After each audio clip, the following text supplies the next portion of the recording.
જ્યારે પણ કોઈ દર્દીને મેં સ્વાદુપિંડનું કેન્સર છે એવું કહીએ એટલે પહેલો પ્રશ્ન એના મનમાં થાય કે મને આ કેન્સર કેમ થયું. તો આજે આપણે સ્વાદુપિંડના કેન્સરના કારણો વિશે ચર્ચા કરીએ.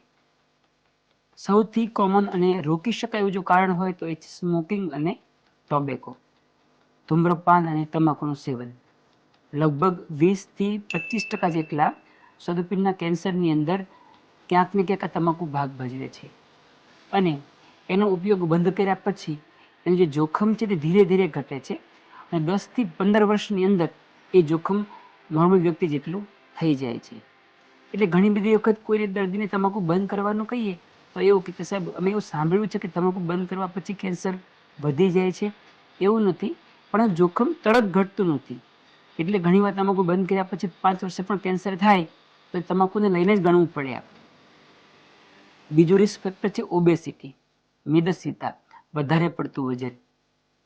લગભગ 15 થી 20% જેટલા સ્વાદુપિંડના કેન્સરમાં ક્યાંક ને ક્યાંક આનો રોલ હોય છે અને આ પ્રિવેન્ટેબલ એટલે કે રોકી શકાય એવું કારણ છે. જો વજન ઘટાડવામાં આવે તો આ રિસ્ક ઘટી જાય છે.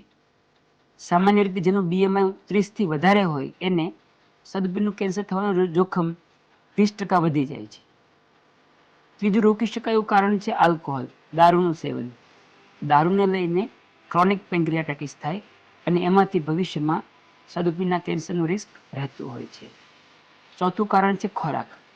ખોરાકની અંદર રેડ મીટ હોય, સુગરી એટલે કે વધારે પડતું સુગરનો યુઝ હોય, એવા ખોરાકથી સ્વાદુપિંડના કેન્સરનું જોખમ વધે અને ફ્રેશ ફ્રૂટ્સ, વેજીટેબલ્સ, ફાઇબર્સ, તાજા ફળો અને ફાઇબરવાળા ખોરાક લેવાથી સ્વાદુપિંડના કેન્સરનું જોખમ ઘટતું હોય છે.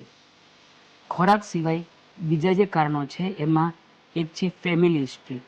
જો ઘરમાં કોઈ વ્યક્તિને સ્વાદુપિંડનું કેન્સર હોય તો એના ફર્સ્ટ ડિગ્રી રિલેટિવ એટલે કે બાળકો, ભાઈ બહેન અને માતા પિતા એમને આનું જોખમ વધતું હોય છે.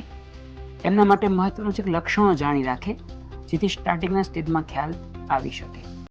એ સિવાય અમુક જીનેટિક ડિફેક્ટ હોય છે એટલે કે આપણા DNAમાં અમુક ખામીઓ હોય જેને લઈને આનું જોખમ વધતું હોય છે. આ બધા કારણોમાં આપણે એનું કોઈ અટકાવી ન શકીએ, પરંતુ જો આ ખામીઓ હોય તો એનું સમયસર નિદાન કરી શકીએ. ધન્યવાદ.